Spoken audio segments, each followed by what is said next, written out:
আমি শিপ্রা মজুমদার আবার একটা নতুন এপিসোড নিয়ে তোমাদের কাছে চলে এসেছি। এই গরমের দিনে শরীর হালকা রাখার মতন একটা উপযুক্ত রেসিপি। দেখো, কড়াইয়ের মধ্যে বেশ কিছুটা বিউলির ডাল আমি নিয়ে নিলাম। কদিনের মধ্যে প্রাণান্তকর গরম পড়ে গেছে, সেই জন্য আমি বেশ কিছুদিন যাবত হালকা শরীর ঠান্ডা রাখার মতন রেসিপি তোমাদের সাথে শেয়ার করছি। সেরকম আজকে একটা উপযুক্ত রেসিপি নিয়ে এসেছি। দেখো, বিউলির ডালটা হালকা করে ভেজে নিয়েছি, খুব বেশি ভাজতে হবে না। এবার এটাকে চটকে চটকে ভালো করে নোংরার যতটা জল বেরোবে ধুয়ে নিতে হবে। বারবার ধুয়ে নিলাম। 2-3 বার ধোয়ার পরে প্রেশার কুকার চাপিয়ে দিয়েছি। এবার ডালটাও দিয়ে দিলাম। এরপর খানিকটা নুন দিয়ে দিলাম। কুকারের সিটি পড়া পর্যন্ত অপেক্ষা করব। বেশ কয়েকটা সিটি দেওয়ার পরে ডালটা সেদ্ধ হয়ে গেছে। দেখো, সুন্দর সেদ্ধ হয়েছে। এবারে আজকে আমি এই সজনে ডাঁটা আর কুমড়ো দিয়ে এই বিউলির ডালটা রান্না করব।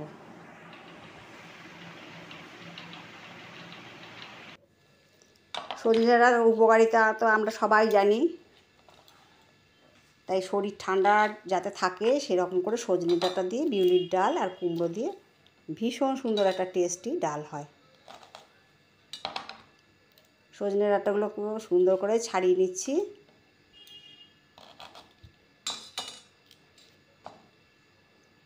সজনে ডাঁটাগুলো একটু মোটা নিলে সবচেয়ে খেতে ভালো লাগে, কেননা এই সজনে ডাঁটা একটু মোটা হলে শ্বাস ভাবটা ভালো হয়।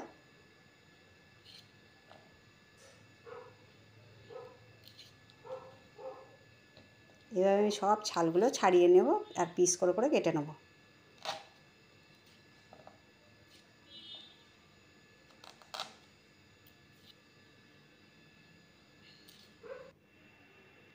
সজনে ডাঁটা মানে কাটা হয়ে গেল। এবারেতে আমি কুমড়োগুলোকে কেটে নেব। যতটা পরিমাণ কুমড়ো লাগবে সেই পরিমাণ আমি নিয়ে নিলাম। এবার একটু ডুমো ডুমো করে কাটতে হবে, তাই একটু বড় করেই কেটে নিচ্ছি। পিলার দিয়ে খোসাগুলো ছাড়িয়ে নিচ্ছি।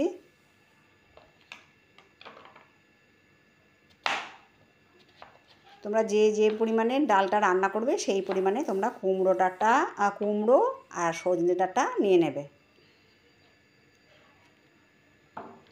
গরমকালের একটা উপাদেয় উৎকৃষ্ট ডাল এটা।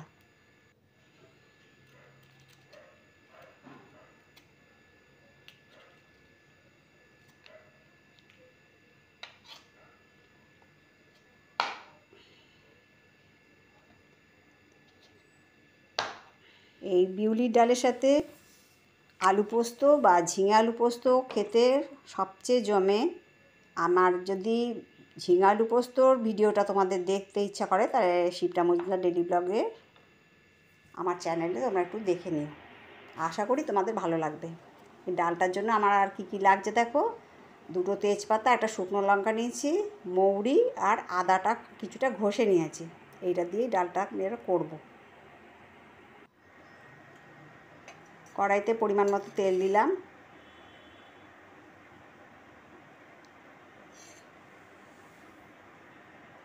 খুব বেশি তেলের দরকার নেই।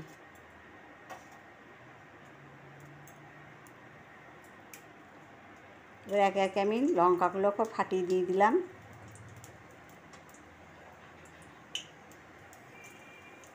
মৌরিটাকেও ফোড়নের জন্য দিয়ে দিলাম।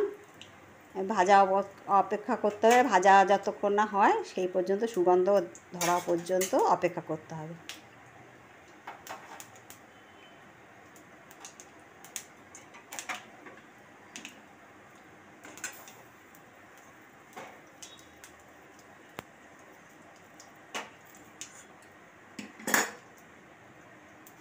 দেখো, সুন্দর রঙটা হয়ে গেছে। তার মধ্যে আমি আদাটাও দিয়ে দিয়েছি, তেজপাতা দুটোও দিয়ে দিলাম।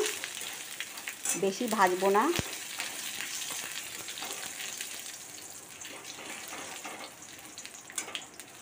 যখন সুন্দর একটা সুগন্ধ বেরিয়ে আসলো, তখন আমি এরপরেতে এর মধ্যে ধীরে ধীরে ওই ডাঁটা, সজনে ডাঁটা আর কুমড়োগুলো দিয়ে দিচ্ছি।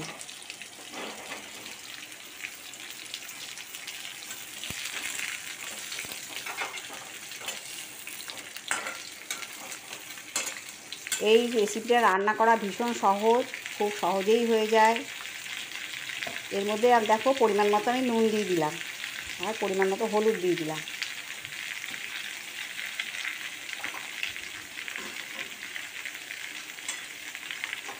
এই রান্নাটা ভীষণ সহজে খুব সুন্দরভাবে হয়ে যায় আর শরীর ঠান্ডা রাখে। বাচ্চা থেকে বড় সবাই এই ডালটা খেতে প্রচণ্ড ভালোবাসে। তাই তোমাদের কাছে রিকোয়েস্ট রাখলাম, যদি তোমাদের এই রেসিপিটা ভালো লাগে অবশ্যই রান্না করে খেও। আর আমার চ্যানেলের পাশে থেকেও লাইক, শেয়ার, কমেন্ট আর সাবস্ক্রাইব করে আমার চ্যানেলটাকে এগিয়ে নিয়ে যেতে সাহায্য করো। কিছুক্ষণ ঢাকা চাপা দিয়ে রাখার পরে আমি এই ঢাকনাটা খুলে দিলাম। দেখো সজনে ডাঁটা আর কুমড়োটা বেশ খানিকটা সেদ্ধ হয়ে গেছে। এরপরে মিক্সিং জারের মধ্যে একটু আদা আর একটু মৌরি বেটে রেখেছিলাম, সেটাও দিয়ে দিলাম। এটা দেওয়ার জন্য ভীষণ সুন্দর গন্ধটা হয়। ডালটার আসল সুগন্ধ হয় এই মৌরি আর আদা বাটার জন্য।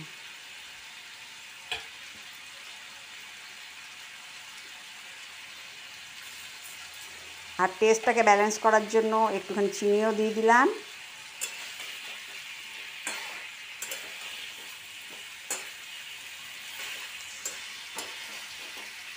আদার কাঁচা গন্ধটা যাওয়া পর্যন্ত অপেক্ষা করব।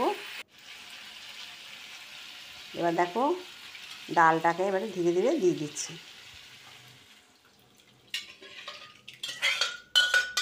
ডালটা পুরোটা আমি ঢেলে দিলাম। নুন আর হলুদ একসাথে সুন্দর করে দিয়ে দিয়েছি, আর লাগবে না। তোমরা তোমাদের পরিমাণ মতো সমস্ত কিছু দিয়ে দেবে। এবারে ওপর নিচ একটুখানি নাড়াচাড়া করে রান্নাটা সেরে নিচ্ছি। আর যতক্ষণ না ফুট ধরবে ততক্ষণ পর্যন্ত অপেক্ষা করতে হবে।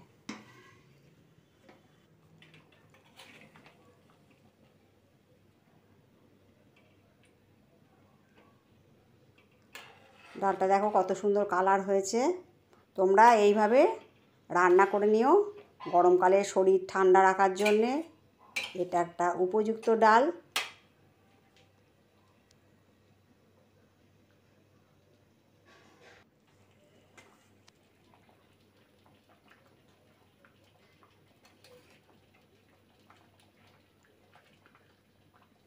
স্বাদে গন্ধে অতুলনীয় আর উপকারিতায় ভরপুর এই ডালটা তোমরা অবশ্যই রান্না করে খাবে, কেমন?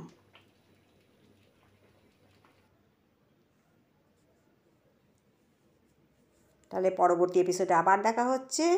আজকের মতো রাখি, কেমন? টাটা।